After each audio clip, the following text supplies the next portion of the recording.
Let's speak with a senior fellow at the Policy Exchange, co-author of the report, Jean-André Prager, who joins me now. Is it your suggestion then, Mr. Prager, that there is overdiagnosis going on, as I raised with the Minister? Good morning.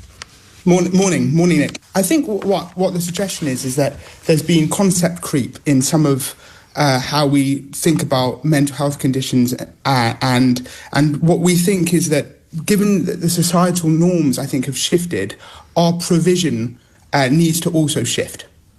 In what fashion? Well, we have a lot more people.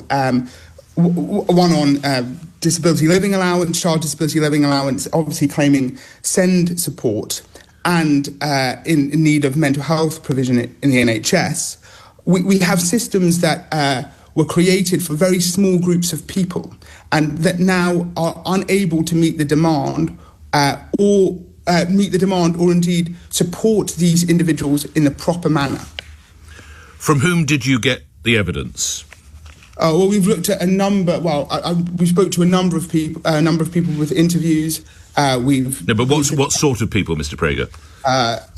People in the educational sector, physiotherapists, language therapists, a number of people across the piece, and also obviously looked at data from the IFS, a number of different think tanks, and that's how we've done this report. Is it the contention of the report that in some instances misbehaviour is being diagnosed when it's merely children being naughty, as I was at school? I think what we're trying to say is that sometimes parents' behaviour of children, they want to seek a reason for that behaviour, and that sometimes leads to diagnosis when there might not need to be a diagnosis. And so what we are trying to say is that sometimes everyday behaviour has become diagnosed when actually it's not necessary. And what does that everyday behaviour look like to you? Well, I think. Is that being noisy at the back of the class? Is it being a bit rambunctious? What is it, Mr. Prager? I think it can be on occasion.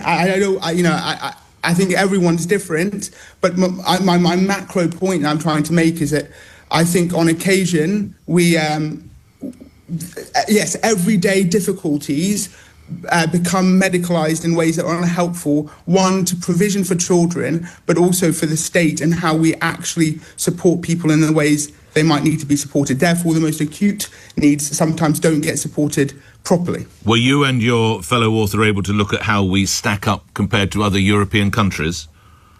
We didn't do a lot of international comparisons, but as you know, for young people in particular, and the number of people who are claiming disability benefit, for instance, and who are on incapacity, and we've got a major issue with the number of young people who are not in education, training, or work. 1 in 8, for example, are not in that now, and we are an outlier in many ways compared to our European counterparts. And actually, since COVID, we've struggled to